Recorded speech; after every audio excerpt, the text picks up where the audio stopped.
चलो let's start. देखो, welcome to the concept clarification short. और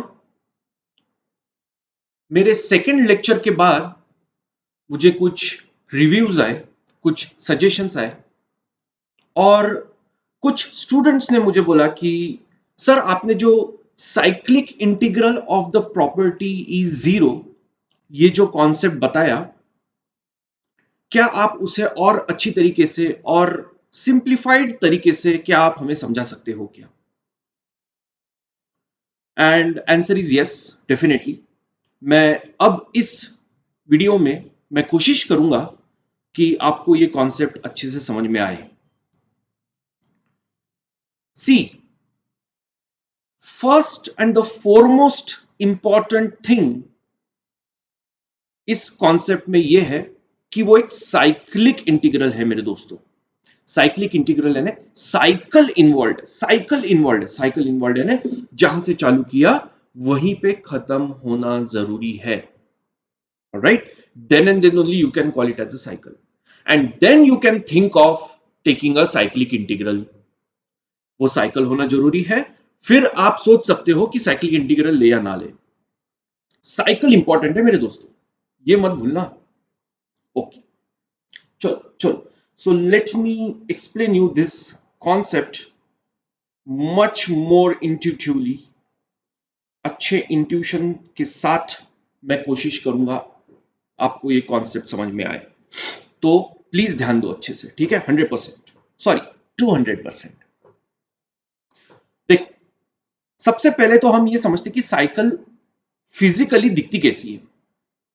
here I have shown you a piston cylinder assembly. आप देख सकते हो यहां पे एक सिलेंडर है, you have a piston, and there is a gas entrapped in this cylinder. Okay, and the initial volume of this cylinder or the gas which is entrapped is 1 meter cube, is 1 meter cube. Just a second. Yes, और ये मेरा initial stage है, और let's say I call it as first. Then I moved the piston up such that the volume of the gas has increased. Increased to which, how much amount? मैंने piston ऊपर किया तो volume of gas भी बढ़ गया। Volume of the gas जो बढ़ा वो कितना है? कितना है? वो है 4 मीटर क्यूब। एक एग्जांपल के तौर पे बता रहा हूं बेटा। So we went from 1 meter cube to 4 meter cube. Let me call this as the second stage. Okay, and now at the third stage I again compress the same gas। मैंने फिर से वो गैस को compress किया, कब तक? जब तक मुझे फिर से 1 मीटर क्यूब वॉल्यूम गैस का ना मिले। So I went from 1 4 metre cube to again 1 metre cube. So this was the initial starting point, and the final end point is same. The final end point is same as how we started। जैसे चालू किया वहीं पे आए, जहां से चालू किया वहीं पे आ गए। तो क्या ये जो भी मैंने अभी दिखाया, बताया आपको बेटा, क्या आप इसको थर्मोडायनेमिक साइकिल बोल सकते हो?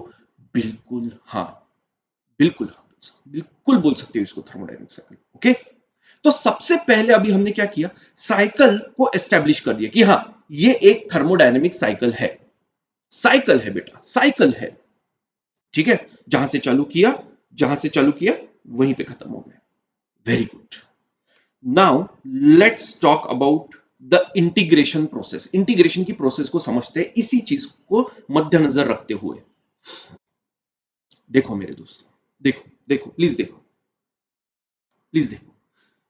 आपने बचपन में यानी 11th 12th स्टैंडर्ड में जब आपने इंटीग्रल कैलकुलस सीखा था, you know that integration of let's say dx is nothing but your x plus constant of integration, आप ये जानते हो।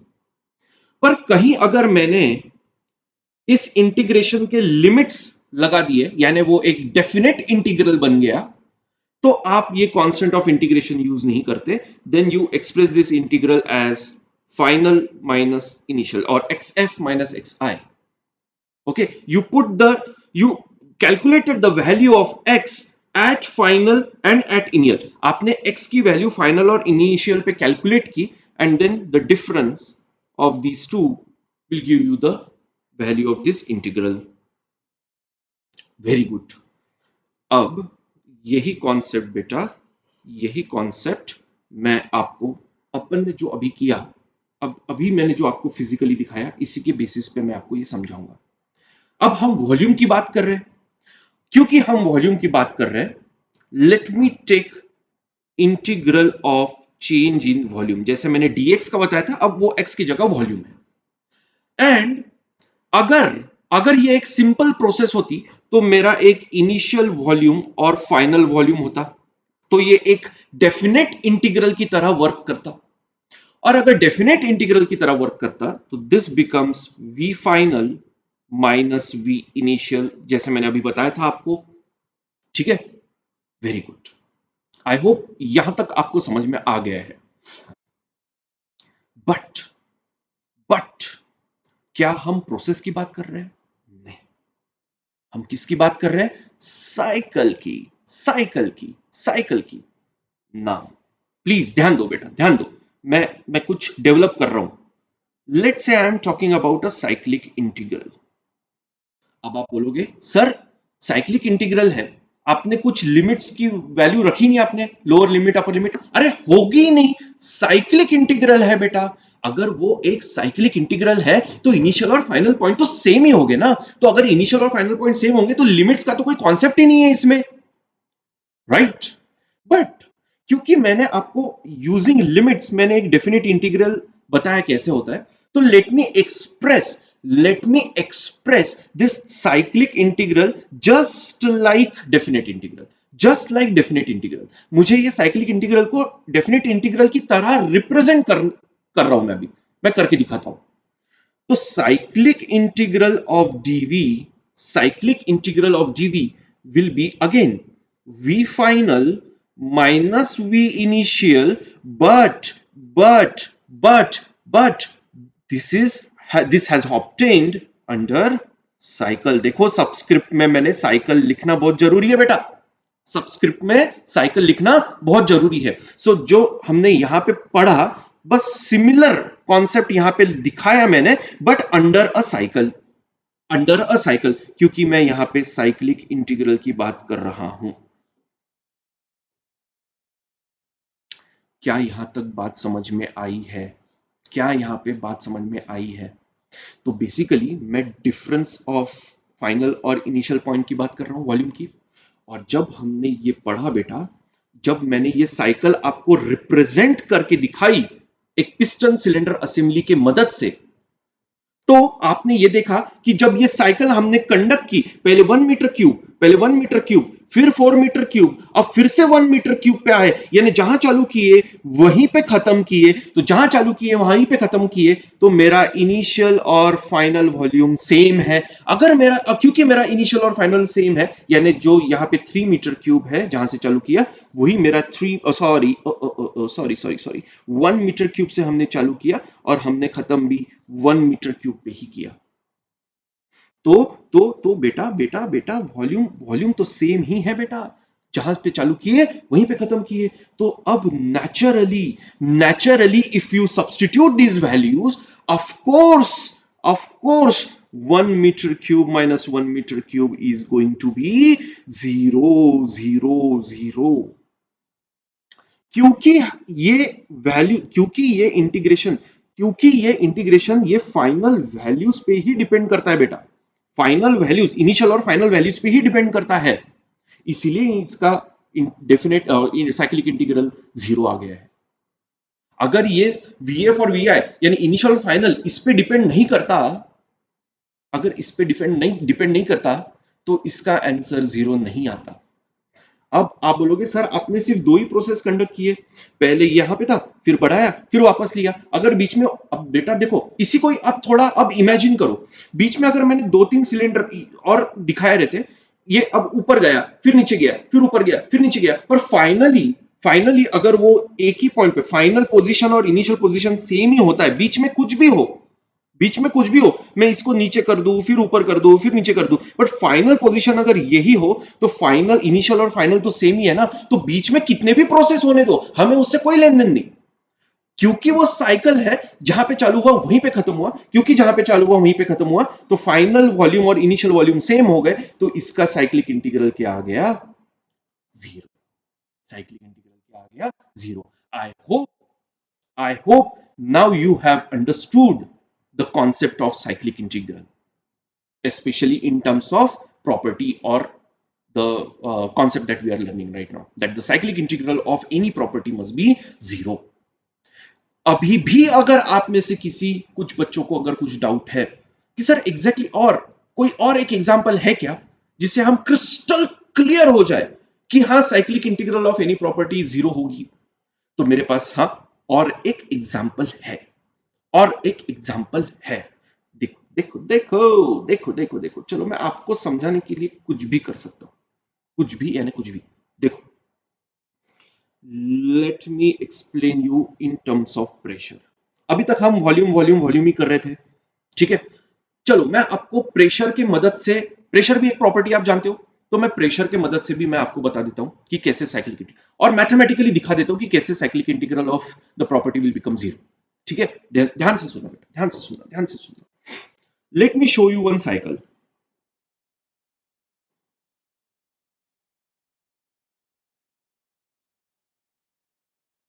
चलो लेट से दिस इज अ साइकिल। मेरे प्यारे सापतियों, आप साइकिल बता रहे हो तो एरोज बताना जरूरी है, क्योंकि वही बताएगा कि कहां से चालू हुआ वहीं पे खत्म हुआ। आपके दिमाग में यह क्वेश्चन भी आ सकता है कि सर आपने क्लॉकवाइज ही क्यों दिखाया, एंटी क्लॉकवाइज नहीं दिखा सकते? बिल्कुल दिखा सकते हैं। ये जो कॉन्सेप्ट अभी हम पढ़ रहे हैं उससे क्लॉकवाइज और एंटी क्लॉकवाइज का कोई फर्क नहीं है, आगे चल के पढ़ने वाला है, आगे चल के पढ़ने वाला है। जब हम मैं आपको एनर्जी इंटरैक्शंस का कॉन्सेप्ट पढ़ाऊंगा तब क्लॉकवाइज साइकिल कंसिडर करे हुए, एंटी क्लॉकवाइज कंसिडर करे हुए मैटर करेगा। बट क्योंकि हम, अरे क्यों पढ़ेगा बेटा, एंटी क्लॉकवाइज क्लॉकवाइज का फर्क हम जो पढ़ रहे हैं इसमें पढ़ ही नहीं सकता, क्योंकि आप जानते हो कि प्रॉपर्टीज तो पॉइंट फंक्शन है, तो कौन सा भी पाथ ले लो कॉन्सेप्ट तो सेम ही रहने वाला है। ठीक है, तो ये एंटी क्लॉकवाइज भी दिखा सकते हो, क्लॉकवाइज भी दिखा सकते हो, डजंट मैटर। साइकिल होना जरूरी है, जो मैं अभी पढ़ा रहा हूं उसके लिए साइकिल होना जरूरी है। Let's say this point, let's say this is 1, so corresponding pressure is P1. This is point 2, so corresponding pressure is P2. This is point 3, so corresponding pressure is P3. And this is point 4, so corresponding pressure is P4. ठीक है ना? Please ध्यान दो, please please please ध्यान दो, मैं अलग तरीके से अभी पढ़ा रहा हूं, अभी तक जैसे पढ़ा है उससे थोड़ा हट के पढ़ा रहा हूं, थोड़ा अलग बता रहा हूं। आप जानते हो मेरे दोस्तों that the cyclic integral of any property, अब मैं यहां पे कंसीडर कर रहा हूं चेंज इन प्रॉपर्टी पी। ठीक है, देखो इंटीग्रेशन का फंडामेंटल थीम क्या है, फंडामेंटल क्या बोलते हैं उसको, बेसिस क्या है? अल्टीमेटली हम समेशन की ही बात कर रहे हैं। When you are talking about integration, basically in in head you are trying to sum up, summation ही कर रहे हो, in the back of your mind you are basically doing the summation only. और समेशन, अब इस cyclic integral of DPA का मतलब क्या है? Summation of the small change in pressure over a cycle, summation of the small change in pressure over a cycle, summation, देखो summation of the small change in pressure over a cycle. So basically sum up कर रहे हैं। ठीक है, यही हमारी अभी बात कर रहे हैं। अब समझ लो 1 to 2 को अगर आप ए, प्रोसेस ए ये नाम दे रहे हो, सो फॉर दैट हम क्या बात कर रहे हैं? Change in pressure, change in pressure यानी P2 minus P1, right? This is for process A. Let's say 2 to 3, मैंने नामकरण नहीं दिया, 3 and 4, हाँ, so 2 to 3, let's say this is process B. Okay, अब समेशन है, इंटीग्रेशन कर रहे हो, बेसिकली सम अप कर रहे हो, प्लस चेंज इन प्रेशर क्या होगा, P3 minus P2, this is valid for process B, ठीक है। Then let's say this is process C, so you will the change in pressure will be P4 minus P3 for process C, and last is कौन सा colour choose करूं, चलो ये D. So this will be change in pressure as P1 minus P4 for process D. So final minus initial, final minus initial, final minus initial, final minus initial, ठीक है। Cycle है बेटा, cycle है, जहां से चालू किए वहीं पे खत्म हुआ। Now, if you carefully observe this thing, now if you carefully observe this thing, you could see कि ये पॉजिटिव प्रेशर P2 और नेगेटिव प्रेशर P2 कैंसिल हो गया, ये minus P1 and plus P1 cancel हो गया, this P3 and minus P3 got cancelled, and this minus P4 and this plus P4 has cancelled, and the final value has found out to be 0, 0, 0, 0, 0, 0. The cyclic integral of that property has become 0. मैंने volume के हिसाब से conceptually physically दिखा दिया, बता दिया। यहां पे बेटा नेट चेंज बेसिकली क्या कर रहे हैं हम, cyclic integral of change in volume, मैंने बेसिकली हम बता रहे नेट चेंज इन वॉल्यूम क्या है भैया, basically cyclic integral of change in volume हम बात कर रहे हैं कि साइक्लिक चेंज को सम अप कर दिया, यानी नेट चेंज क्या है ये पूछ रहे, नेट चेंज क्या है ये पूछ रहे, चेंज को सम अप कर दिया ओवर अ साइकिल, तो नेट चेंज क्या है ये पूछ रहे, और नेट चेंज इन वॉल्यूम क्या है, ऑफ कोर्स जीरो है, क्योंकि बड़ा फिर कम हुआ, तो नेट चेंज फाइनल क्या हो गया, ई जीरो हो गए, zero zero zero zero, so delta V और change in V dV net is zero, जहां से चालू हुआ वहीं पे खत्म हो गया। And same thing I have proved here, net change in pressure over a cycle, net change in pressure over a cycle is 0, 0. So hence my friends, please ध्यान दो that so we can construct a statement, that first statement, if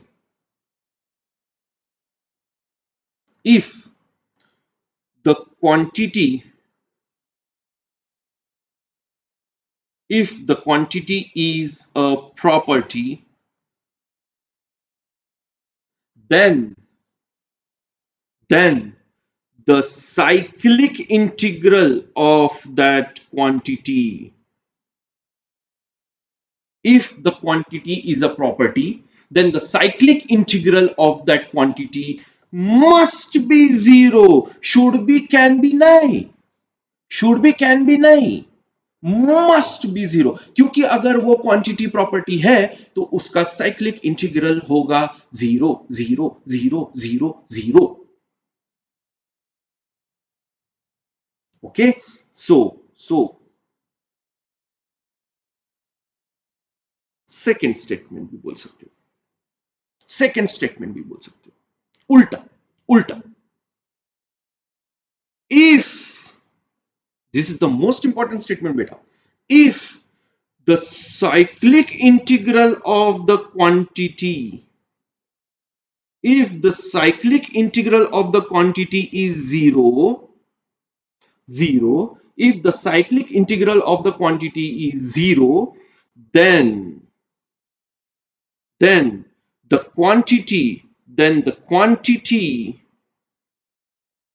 quantity must be, again can be should be nahi, must be a property, must be a property. अगर आपके पास मैंने quantity दे दी और over cycle अगर आपने उसका cyclic integral of that change in quantity निकाल दिया और उसका आंसर फाइनल आंसर 0 हो गए, तो आप बोल सकते हो that This quantity is a property. Okay, so this is the most important, this is a most important statement of thermodynamics, one of the most important statement, क्योंकि बहुत सारे अच्छी अच्छी चीजें आने वाले आगे चल के। तो ये बात मेरे दोस्तों प्लीज ध्यान रखना। I hope by now you have understood the concept of cyclic integral of the property and why it is zero. So ये आपका आज का व्हाट्सएप स्टेटस होना चाहिए मेरे दोस्तों। क्यों? एकदम जबरदस्त, जिसको समझना है वो समझ जाएगा। ठीक है, so properties are point function, properties are properties are independent of path, properties are exact differential, and the cyclic integral of the property is zero. If you take the cyclic integral of any quantity is zero, then you can call that quantity as property. अगर आपके पास मैंने quantity दे दी, अगर उसका cyclic integral आपने निकाल दिया और अगर उसका वैल्यू जीरो आया, तो आप बिंदास बिंदास होके उस क्वांटिटी को प्रॉपर्टी बोल सकते हो, बोल सकते हो। Okay, so now I end my the doubt clearing session, this concept short और clarification short. ओके, एक अच्छा सा तगड़ा सा नाम दिया है मैंने इसको, क्लैरिफिकेशन शॉर्ट। छोटू वीडियो रहेगा, ये बड़ा नहीं रहेगा। जो भी लेक्चर में अगर आपको कोई कॉन्सेप्ट समझ में नहीं आया, अगर मुझे लगता है कि वो कॉन्सेप्ट आपको समझ में नहीं आया होगा शायद, या फिर आपके तरफ से कोई रिव्यू आया और बोले कि सर ये कॉन्सेप्ट समझ में नहीं आया है हमें, तो ऐसे शॉर्ट्स आगे के लेक्चर्स के लिए बनते जाएंगे। सो दिस कंसेप्ट शॉर्ट और this clarification short is basically for lecture number 2, जिसमें मैंने प्रॉपर्टीज के बारे में बहुत ही डिटेल में पढ़ा है। मैंने वहां पे पढ़ा है कि कैसे पॉइंट फंक्शन है, एग्जैक्ट डिफरेंशियल है, इंटेंसिव प्रॉपर्टीज कैसे है, एक्सटेंसिव प्रॉपर्टीज कैसे, सारी चीजें मैं उसमें पढ़ाई है। Lecture number 2। Okay, so if you like this video please share it, subscribe it, इसको लाइक करो। आप सब्सक्राइब करते रहो सो दैट याद रहे कि यानी आपको पता चलते जाएगा कि मेरे कौन से नए नए वीडियोस थर्मोडायनेमिक्स के ऊपर आते रहेंगे। ये पूरा लेक्चर सीरीज में कंप्लीट करने वाला हूं सिर्फ आपके लिए, सिर्फ आपके लिए, पूरे दिल से, पूरी ताकत से, पूरी शिद्दत से मैं ये करने वाला हूं। ठीक है, so see you all in the next lectures. Till then, bye bye bye bye bye bye.